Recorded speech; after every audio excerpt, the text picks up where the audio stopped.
Legal, legal. Muito bem. Então, bom dia de novo, vai estar gravando. Hoje a gente dá início ao nosso segundo módulo, né, do Turismo, Tempo e Espaço. E a gente vai, né, dando uma sequência de novo naquela loucura que eu falei para vocês. Né? A gente dá um pulo, volta, a gente, né, discute algumas coisas para dar um maior embasamento para a gente. Né? O tema central, né, desse módulo, ele tem a ver com mitos, né, com terras míticas, né? Para quem gosta de Senhor dos Anéis, por exemplo, aí, né, vai mais ou menos nesse caminho, assim, né, aquelas terras encantadas, aqueles espaços paradisíacos, assim, né, que a gente sonha, né, o Éden, né, o jardim, né, dos sonhos. Essa é mais ou menos nessa vertente, assim, que a gente vai construir né, a nossa linha de raciocínio aqui, para que a gente consiga entender, né, os pressupostos que vai chegar cada vez mais perto da nossa atualidade. No meio disso aqui, né, na semana que vem, no dia, não sei se é 21 ou 22, é mais provável que seja no dia 22, né, que é no meio da nossa próxima semana, o Diego, que está fazendo estágio de docência com a gente, ele vai falar um pouco sobre o Grand Tour. Né, e ele vai fugir um pouquinho desse tema de mitos, né, porque o Grand Tour, na verdade, não é um mito, né, isso aí é um fato concreto. Mas, enfim, é o único parênteses que a gente tem aí, mas né, a construção, né, da linha de raciocínio nossa, ela vai continuar idêntica, não tem nenhum problema. Obrigado, Bruna, por estar presente, né? Uma presença VIP hoje. Como é que eu pensei na nossa estrutura de aula, né, desse módulo, né? Então, a gente vai dar uma vislumbrada, assim, né? Eu não vou contar para vocês todos os mitos, eu não vou ficar contando histórias para vocês. Né? A gente vai pegar pedaços, né, de mitos, né, de histórias, né, heróicas, para ver o contexto como um todo. Depois a gente vai para as viagens que a gente chama de viagens primordiais, né? E depois a gente vai falar sobre ilhas. Né? Ilhas já tem um aspecto intrínseco nelas, né? Como locais paradisíacos, né? Locais assim né? que, que despertam a nossa imaginação para outras coisas, né? E aí a gente finaliza isso com o imaginário grego, que aí vai dar um gancho bem legal para nós em relação ao que eu estou pensando já, né, para o nosso próximo módulo. Bom dia, Simone. Bom dia, professor. Tudo bem? Essa é a nossa estrutura. Tudo bem. Obrigado por ter vindo, Simone. Valeu. A gente começa com algumas citações, né, como eu tenho o hábito de fazer, né, a gente começar a discutir as coisas. Né? Então, nosso módulo é sobre mitos, né, sobre histórias, né? E como é que isso acabou influenciando, né, o nosso imaginário em relação ao turismo, né? Se a gente for pensar no turismo hoje, ainda assim nós temos um imaginário, assim, como, né, coisas para gente rica, né, coisas que não são tão acessíveis, assim, né? Existem pesquisas, assim, de desejo das pessoas, né? Qual que é o seu sonho, por exemplo, né? Usualmente vem, em primeiro lugar, assim, uma casa própria, e depois vem assim, conhecer outro país. Assim, sempre está no top 3 ali, né? Quem já tem a casa própria, geralmente o principal sonho é visitar, né, um outro país. Então, esse imaginário, né, que as viagens, né, trazem consigo, essa carga simbólica, né, ela é fundamental para nós, né? E isso nos ajuda nessa ideia de vender sonhos, né, nesse sentido, assim, dessas fantasias, né, que vão sendo incorporadas à nossa atividade. Aí Campbell fala para nós, né, que uma coisa que se revela nos mitos é que no fundo do abismo, né, desponta a voz da salvação, né, no momento mais sombrio surge a luz. É bastante filosófico isso, né? Como é que eu quero fazer esse gancho entre uma coisa e outra, né? Há quem diga que o viajante era considerado, né, nos primórdios, né, das nossas viagens, como um mercador da luz, né? Por que isso, um mercador da luz, né? Porque vamos imaginar, né? A gente está isolado, os nossos continentes aqui, somos todos indígenas, né? Nascemos aqui, e aí de repente surge lá, né, um monte de barco, não sei o quê, né? Você fica encantado com aquilo, né? Aquilo é uma inteligência fora desse mundo, né? A gente não teve nenhum contato sobre isso. Existe um documentário, filme, não sei dizer o que é o que. Eu acho que ele tem mais cara de documentário, pelo menos, chamado Eram os Deuses Astronautas, né? Que relata eu não sei se é a história real ou não, mas relata uma suposta história de que havia uma ilha, né? As pessoas isoladas, não tinham contato com ninguém, e nos primórdios da aviação, um piloto precisa fazer um pouso forçado nessa ilha, né? Ele está com algum problema, ele precisa pousar ali. E ele pousa num local que, né, os caras nunca tinham visto ninguém, né? E de repente surge, né, uma nave espacial, surge um disco voador para eles ali e para, né? E depois disso ele é resgatado e tudo mais. E aquela tribo ela fica cultuando, né, o avião, né? Eles fazem tipo espécies né, de monumentos, né, no formato de avião, né, pensando que aquilo seria uma mensagem de Deus, assim, uma mensagem, né, sei lá, uma inteligência suprema que não está nesse mundo, né? É o equivalente a gente ver um disco voador hoje, né? A gente não vai saber o que está acontecendo, né? Então essa ideia do mercador da luz, né? Ela tem talvez um lastro lá com, né, com a ideia até do iluminismo mesmo, né? Que se vem e se traz, né? Novas visões, né? Sobre o mesmo tema, né? Então é bem legal esse primeiro gancho que a gente tem aí. Se a gente for pensar nas grandes histórias que a gente vem ouvindo, né, desde que era criança, né, a gente vai se deparar com algumas histórias tipo o Eldorado, né, a lenda de Eldorado. Né? A maioria delas são lendas, né, a maioria, logicamente. Mas o que essas grandes histórias marcam para nós? Né? Elas relatam a busca por algo inestimável, né, o tal do Santo Grau. Né? A humanidade está em busca do Santo Grau desde sempre, né? Algo de valor inestimável, né? Algo maravilhoso, né? Algo assim que, né? Não sei se daria poderes, né? Mas é um nível, né, de abstração, né? Um nível né, de simbolismo muito forte, né? Então, nós estamos em busca do Santo Grau o tempo todo. E aí, né? A gente vai acabar percebendo que existem algumas lendas que trabalham mais ou menos com isso, né? Só que muda o grau, né? Muda o que é o produto final, né? A lenda do Eldorado, não sei se vocês já viram, né? Aí tá um print do desenho, né, da Disney. Né? Eldorado supostamente estaria na região da Floresta Amazônica, né? Supostamente. Seria uma cidade, né? Uma cidade, né, medieval, digamos assim, com construções, né, recobertas e decoradas com ouro. Né? Então, teria ouro em abundância lá para eles e eles começaram a trabalhar com ouro, como um produto comum, né? O nosso cimento era o ouro deles lá, digamos assim. E aí esses boatos, né, eles surgem no século XVI, né? Não sei se por uma falha de comunicação, por uma interpretação errada, mas começa nesse século, no século XVI, e ela é narrada pelos índios, né, aos espanhóis que invadiram as Américas. Né? Então, os índios comentam, né? Muito provavelmente que teve uma falha de comunicação aqui, né? Eles dizem algo, né? Talvez eles seja uma carga simbólica muito grande, né? Talvez um local muito iluminado pelo sol e eles falaram isso e, né, os espanhóis entenderam de forma errada. Não sei, né? Mas o que aconteceu é que houveram milhões, né? Trilhões né? Estou exagerando, né? Logicamente. Mas existiram muitas buscas, né? Para encontrar essa cidade. Né? Imagine o poder disso. Né? Hoje a gente começa a levar a sério a ideia de começar a minerar asteroides, né? Porque eles têm diamante, porque eles têm, né, metais preciosos para nós, né? Fazer uma mineração espacial, que para mim continua sendo um absurdo, mas já começam a levantar essa hipótese de uma maneira um pouco mais concreta. Imagine aqui na Terra, né? Encontrar um espaço que é recoberto de ouro. Né? É a mina de ouro mais fácil do mundo, né? Então, houveram inúmeras expedições, né? Logicamente nunca foi encontrado, né? Então, provavelmente aí né, uma falha de comunicação, uma interpretação bastante incorreta. Um outro caso, né, também sobre mitos, Atlântida. Né? Para quem gosta dos filmes da Marvel, vai lembrar do Aquaman lá, né? As coisas raras, né?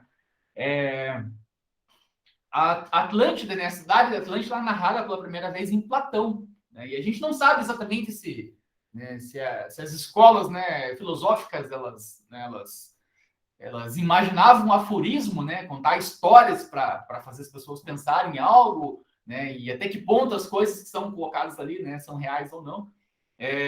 Mas ela aparece, né, relatada a primeira vez pela escola platônica, né, e também não se sabe exatamente, né, se Platão foi uma pessoa mesmo, ou foi uma escola, né, um local, né, mas que seria uma ilha gigantesca, né, uma ilha super grande, né, e que ela foi afundada, né, pelos deuses, né, depois que os habitantes começaram a cultuar, né, outros deuses, né? Eles começaram a pensar, né, em outras possibilidades aí, começaram, né, a criar outros deuses, aí Poseidon se irrita com isso, né, e afunda a ilha, né? O que é mais interessante em Atlântida é que tem um metal precioso lá na lenda, eu não lembro que metal que é, mas é tipo o adamantio do Wolverine lá, que é um negócio assim super, super raro. E aí eles começam a cultuar essas coisas e tal, e a ganância é muito forte, né? E aí os deuses se irritam e afundam a Atlântida. Fato é que a Atlântida também, né, é um local que vem sendo sumariamente, né, procurada por quase todo mundo, né? As pessoas querem saber muito, né, onde está a Atlântida, tem várias sondagens, vários possíveis locais, né? A gente vê bastante disso.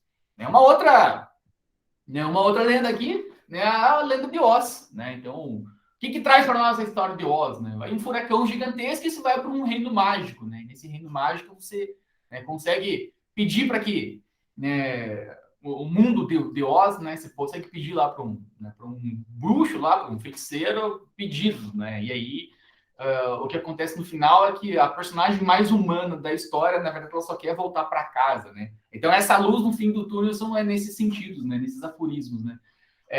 O que a gente pode pensar de tudo isso para as viagens, né, atuais, né? As odiernas, né, que a gente faz hoje?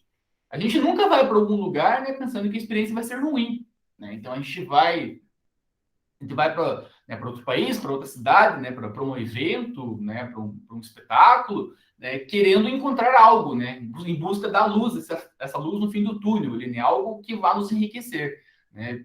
Raramente, né, aí vocês vão ter, né, questões muito particulares de pessoas que viajam para fazer eutanásia em algum lugar, por exemplo, né, que acontece de fato, né. Aí, talvez essa luz, né, que a pessoa esteja buscando, né, para fazer a eutanásia, seja uma luz mais espiritual do que, né, do que esse enriquecimento cultural, né? Mas, enfim, né, a gente consegue traçar alguns paralelos assim com esses mitos, com essas histórias, né, e vai povoando o nosso imaginário, né? Saindo da ficção e trazendo mais próximo da nossa realidade, né, a gente tem essa mesma busca, né, por algo que vai nos enriquecer, né, presencialmente. Né? O que a gente tem aí, né, nesse mosaico de imagens? A primeira imagem lá de cima é do Tibete. Né? Tibete fica, né, na região do Nepal e tudo mais. O que tem no Tibete assim, de carga simbólica muito forte? Né? Eles trabalham muito lá com, né, a religião deles, o Yamaísmo. Né? Não sei nem se é assim que fala, né? Yamaísmo, algo assim, né? Que é uma derivação do budismo. Né? Então, vamos pensar lá que o protestantismo é uma derivação, né, do cristianismo, então é mais ou menos por aí. Né? Então, eles têm rituais tântricos, eles têm rituais xamânicos, eles têm toda, né, uma carga própria, né, da religião deles, além, né, do que a gente conhece muito bem, que é a meditação. Né? Fala em Tibete, lembra de monge tibetano, e já imagina ele sentadinho lá meditando. Né? Esse imaginário que vai sendo traçado. Né? O Tibete ele é conhecido como o teto do mundo, né? O que traz para nós a ideia de luz também, né? O mercador da luz dele. Por que disso? Né? Porque ele está muito alto, né? Essa é a região que fica a cordilheira do Himalaia, né? E a cordilheira do Himalaia, né, também abriga, né, o monte mais alto do mundo, que é o Everest, né? 8.848 metros, né? Que seria o ponto mais alto que a gente consegue ir andando, né? Então, uma ideia de buscar, né, o ponto mais alto para você encontrar, né, com essa luz. Né? Na segunda imagem aí, né, uma cidade medieval. Em português ela é Cantuária, é meio estranho, né? Mas ela é Canterbury, na Inglaterra. E esse local bastante pacato, bastante bonito, né? Ele é o principal centro religioso do Reino Unido. Ele abriga o líder por abrigar o líder espiritual da igreja anglicana, que é a religião principal deles, né? Serviu também como capital dos celtas, né? Para quem gosta aí das histórias mais antigas, né? Essas lendas e muitas histórias que vão sendo desdobradas por isso. Aí, né, que a gente tem no canto inferior esquerdo, aí, né, no Muro das Lamentações, né, muita gente já vai conseguir, né, ligar o nome à pessoa aí, só por ver a imagem, né? Tem muito a ver com a terra prometida aos judeus. Né? Então, essa é uma região que, né, de tão sagrada que ela vive em guerra, né? Então é a região que está a atual Israel, né? No qual, né, segundo o Velho Testamento, foi a terra que Deus promete aos descendentes de Abraão. Abraão seria o patriarca dos judeus, né? Tanto que Cristo nasce judeu, né? Depois que ele morre, que existe o cristianismo, né? Mas é isso, né? Sorte de Cristo, quando ele morre, né? Tem isso. E aí, aí você tem a disputa já, né? Dos judeus e dos cristãos, né? Então já tem uma disputa ali. Além dessa, né, dessa dualidade, tem os muçulmanos, né? Os muçulmanos, eles também consideram esse local como sagrado para eles, né? Porque ali, teoricamente, em que Maomé, né, sobe aos céus, então também é um lugar sagrado para eles. Então nós temos talvez as três principais religiões do mundo, tendo com o mesmo espaço territorial locais sagrados para eles, né, e que eles querem, né, por ser sagrado, logicamente, abraçar aquilo, né, a gente vai cuidar disso.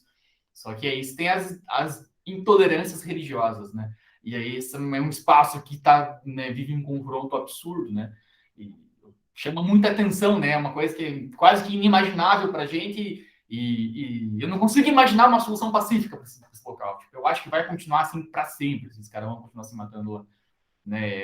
É uma tristeza, né? Porque parece que Cristo fala, né? Quando ele vem para algum lugar e ele vê lá, né, um templo gigantesco, um monte de comércio na frente, e ele fica indignado, né? Talvez talvez seja a única parte da Bíblia que Cristo tá meio bravo, né? Meio com raiva, e ele fala, né? Destrua tudo isso aqui que eu construo de volta, em 2, 3 dias, né? Algo assim, né? E a gente vai ver esses locais são centros de comércio, né? Então, além, né, dessa religião, além da fé, a gente tem né, essa carga comercial muito forte e talvez não seja exatamente esse que Cristo queria, né? E aí, no finalzinho ali, né, no último slide, a gente tem Meca, né? Meca, teoricamente, foi que Maomé nasceu, né? Então, se Maomé ele sobe aos céus, né, aí na região de Israel, que é hoje, em Meca seria o local que ele nasceu, é um local super sagrado. Eu não sei como que está Meca hoje, mas até um tempo atrás ela era proibida, inclusive, de ser visitada por pessoas que não são muçulmanas. Eu não sei como que é hoje, não sei mesmo. Talvez Meca possa visitar, mas esse local especificamente não, né? Não sei mesmo. Né? Ali no centro, que estão vendo ali um quadradinho preto, ali, né? Uma construção, né, coberta com um véu preto, né? Eu não sei se é assim que fala também, né? É a Kaaba, ou Kaaba, se escreve com o original com K, né? K-A-B-A. Eu não sei como que fala isso, não tenho a menor ideia. E o que é aquilo ali, né? Por que essa galera fica, né, em volta disso e se arrodeando ali loucamente, né? Ali dentro, né, dessa construção está a chamada Pedra Negra. Então, bem no cantinho, aqui no que está o mouse aqui, é uma porta, né? E bem nessa parede aqui, nesse cantinho, tem uma abertura assim que tem uma pedra negra, né? Essa pedra negra, né, que provavelmente é um meteorito, provavelmente, ela é a relíquia mais sagrada, né, né, do Islã. Então seria lá a cruz que Cristo foi crucificado, seria lá, né, o manto lá dele, lá do Santo Sepulcro, né, algo inestimável, de valor inestimável, né. E essa pedra, ela é vista, né, dentro da religião como um presente de Alá, né, Alá é Deus para eles, aos humanos, né. Então Deus deu aquilo para eles, né. Tem gente que fala também que essa seria, né, um simbolismo da mão direita, né, não sei se é de Maomé, de Deus, sei lá, né, algo assim, né, mas é uma relíquia para eles, né, de valor inestimável. Além disso, esse local especificamente, né, seria sido construído o primeiro templo, né, feito por Adão mesmo, após ele ser expulso do paraíso. Então, nesse local, ele teria construído seu primeiro templo, mas, né, um local ultra sagrado para eles, né. Então, o que a gente tira de tudo isso? Né? A gente visita coisas, né, para a gente se enriquecer. Né? Onde está o farol? Né? Para onde que eu quero olhar? Né? Talvez essa ideia de farol, né, de direcionamento, seja a melhor coisa do mundo explicada em relação à Meca. Né? Você tem que orar lá, acho que 5 vezes ao dia, né, em direção à Meca, não sei o que, tudo mais. E as pessoas que têm saúde e que têm, né, condições financeiras devem ir à Meca ao menos uma vez na vida, não sei o quê. Né, pode parecer uma loucura para nós, né? Mas a gente faz algo similar, assim, né, em vários níveis, né? Então, as pessoas vão também lá no Tibete lá para orar, para meditar, a gente escuta muito falar sobre a Índia, né? Que a Índia é um local sagrado, né? Um local com uma energia fantástica e tudo mais, né? E a gente for pegar em escala nacional, a gente vai ter algo muito similar a, né, essa direcionamento à Meca aí, em relação à Aparecida do Norte, por exemplo. Né? As pessoas usualmente, nós católicos, usualmente vão para Aparecida do Norte até mais de uma vez na vida, né? Algumas pessoas, várias vezes ao ano, inclusive, né? Então, a gente tem essa busca, né, esse farol, né, como um grande estímulo para nós, né? Quem vai construindo nossa carga simbólica.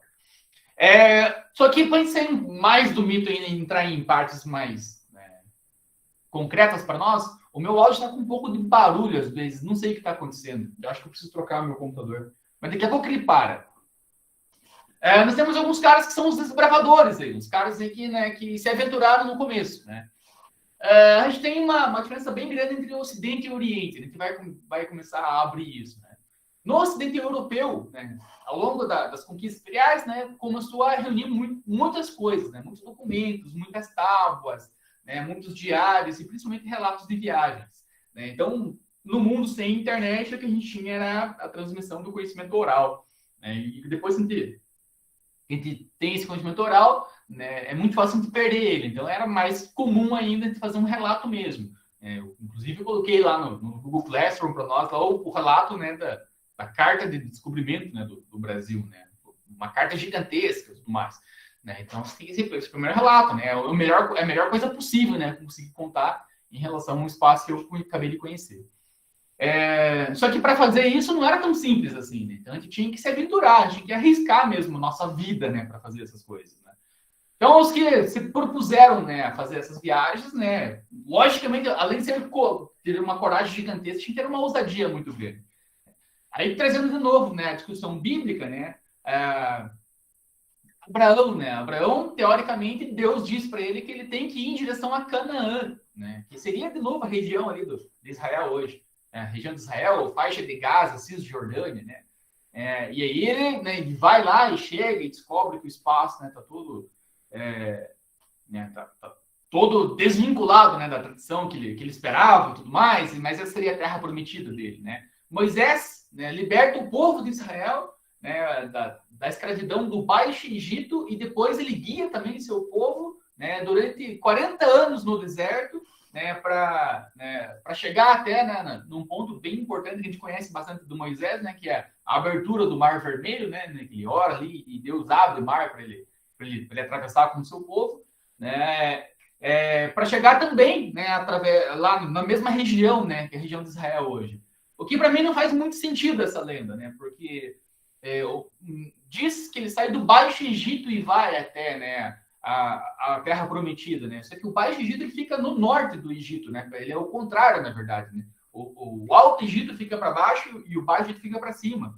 E essa transição entre Egito e o que é Israel hoje, você faz por terra, né? Então não tem um mar ali, né? O Mar Vermelho fica muito mais abaixo, né? Então para mim não faz muito sentido essa construção, né, histórica.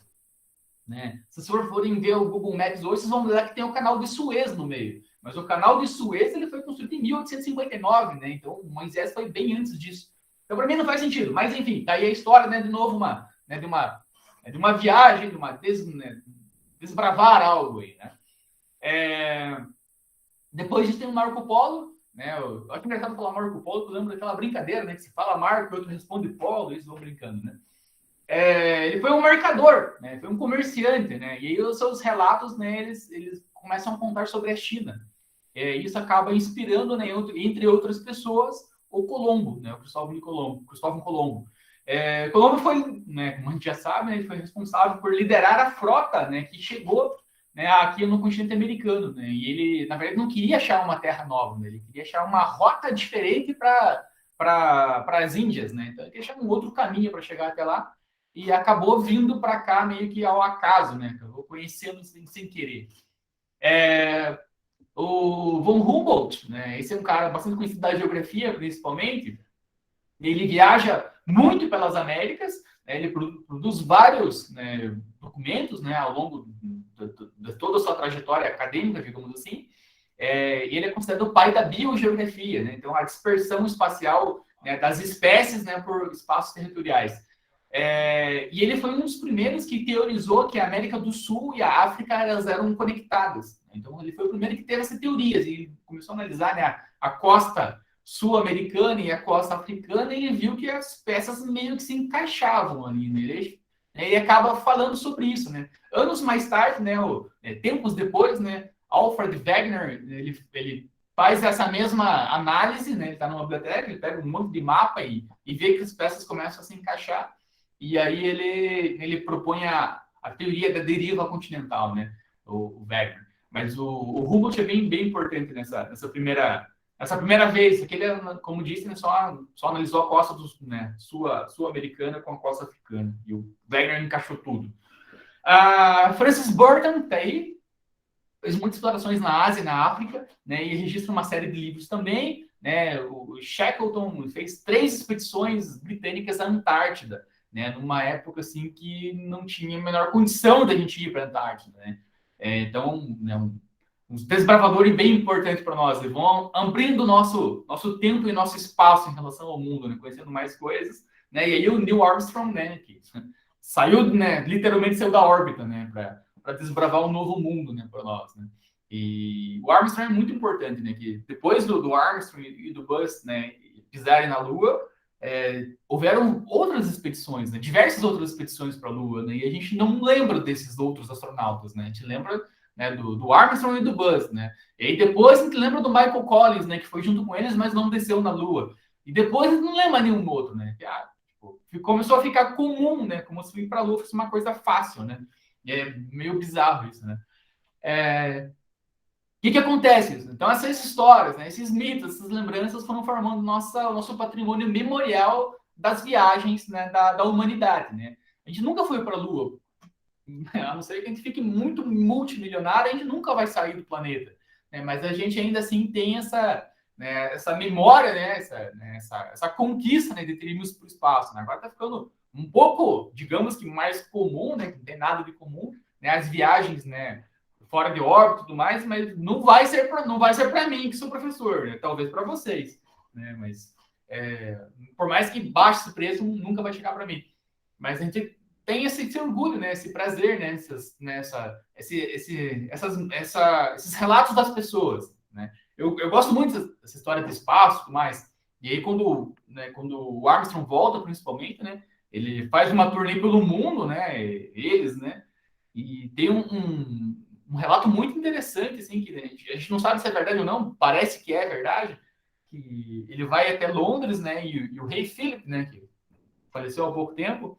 Ele também era doente por espaço e tal, e ele pede uma reunião particular com os 3, né? E ele acaba perguntando várias coisas, né? Tipo, como que era e tal. Porque o Philip, assim, entendia que eles estavam muito próximos, né, de um deus, assim, né? De um ser supremo, né?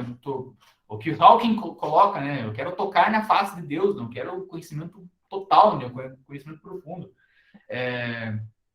E aí, tipo, eles fazem umas observações, assim, meio que não satisfazem, assim, né, a ideia, né? Tipo, o que chamou atenção? Um barulho, alguma coisa? Deles, eu tinha um motor lá que ficava pingando água, e aí não satisfaz a ideia, né, do rei Philip, né?